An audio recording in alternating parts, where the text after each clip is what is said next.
So what are religious folk required to declare? Well, they profess belief in God. Why on earth do they do it? Why on earth do they do it? Remember, reasons for declaring belief in God are not identical to reasons for believing in God. These are two different states, and they have different reasons. And now I'm going to talk about reasons for declaring belief in God.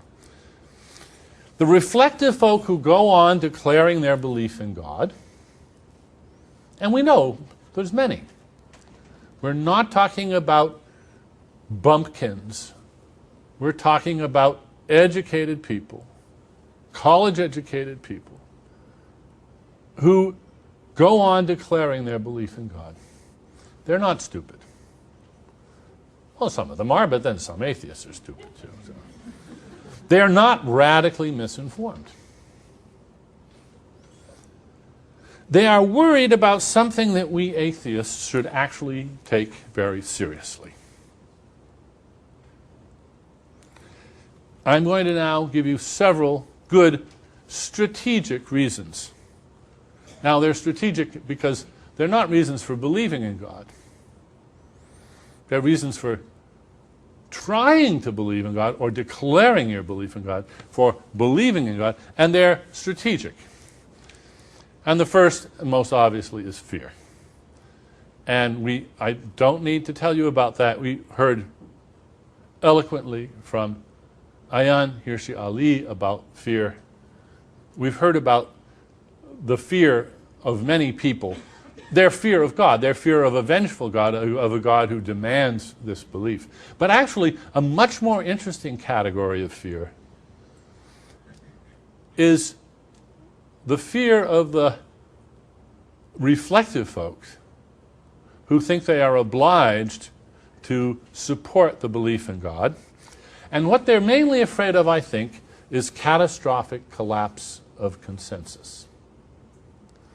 Now, Hitch earlier was talking about a failed state.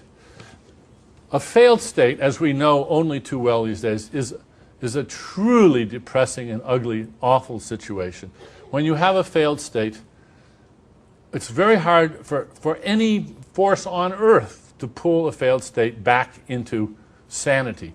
Nobody trusts anybody. The smart people leave the country. There's nothing but corruption and warlords and violence. It's just a horrible, catastrophic abandonment of civility, reliability, trustworthiness, and everything else. A failed state is a very grim and terrible state of affairs.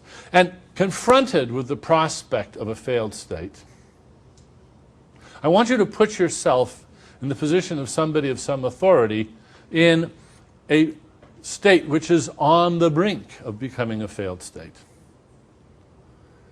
And the people are asking you, is it safe to go to market? Is it safe to plant my crops? Is it okay? Can I go shopping? And you don't know that it is. You rather doubt that it is. There are very good reasons under these circumstances to lie. Very good reasons. I think each one of us here would be strongly tempted to lie under these situations, and for a very good reason. Saying, no, it's too late. This has had to be a self-fulfilling prophecy.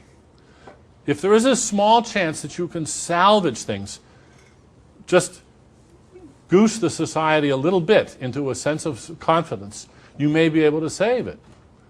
So what you say may have a huge ripple-on effect, and so there's a tremendous reason, a very good reason to lie. And this is, I think, the state of a great many people who are reflective people who go on declaring their belief in the existence of God. They're terribly afraid that if that belief somehow falters, we will have a societal collapse.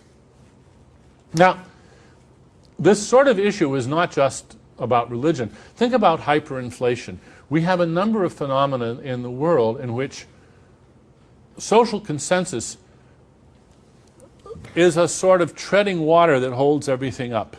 As soon as people start losing confidence in a currency, and the currency starts to hyperinflate, and then we get hyperinflation, and it all goes to hell. And if you can forestall that and calm people down and reestablish their confidence in things, you can do some real good in the world, but of course it may require telling some white lies.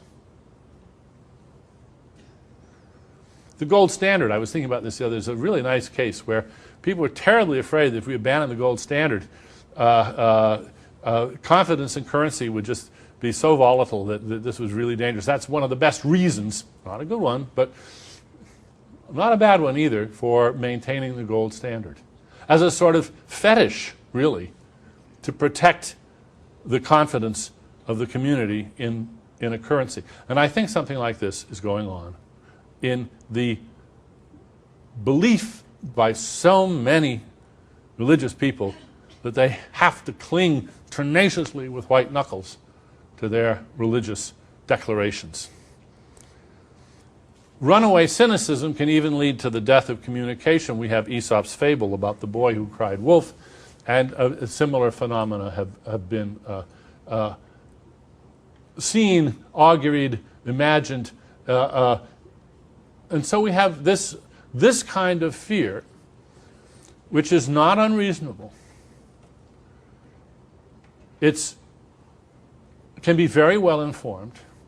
If we think it's false, fine, but there's some problems with that too. By the way, another great example of this is in Doug Hofstadter's wonderful column about the luring lottery. Some of you may remember that in Scientific American, a sort of catastrophic loss of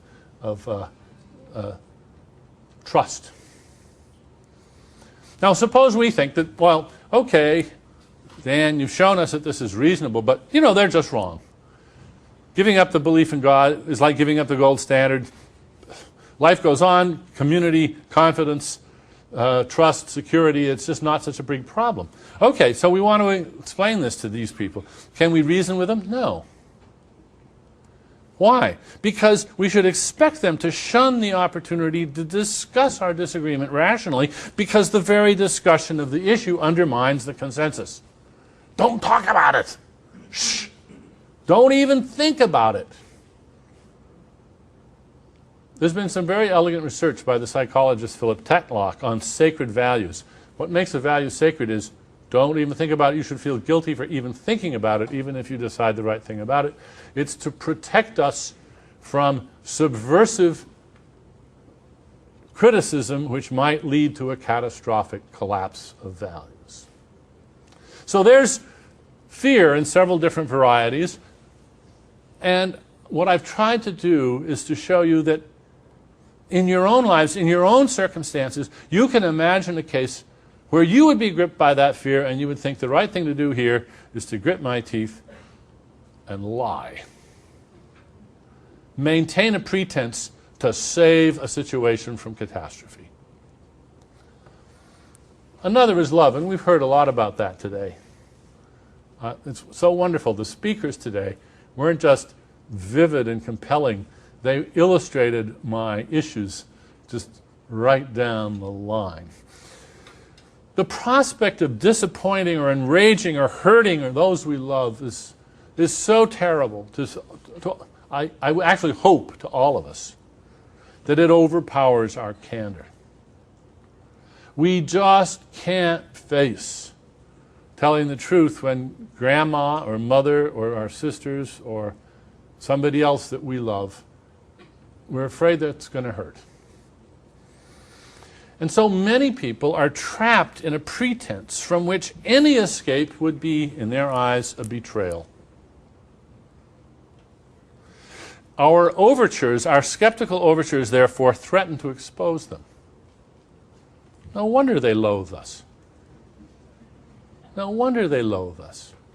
We are threatening them with a choice between betrayal and lying, which they do not like.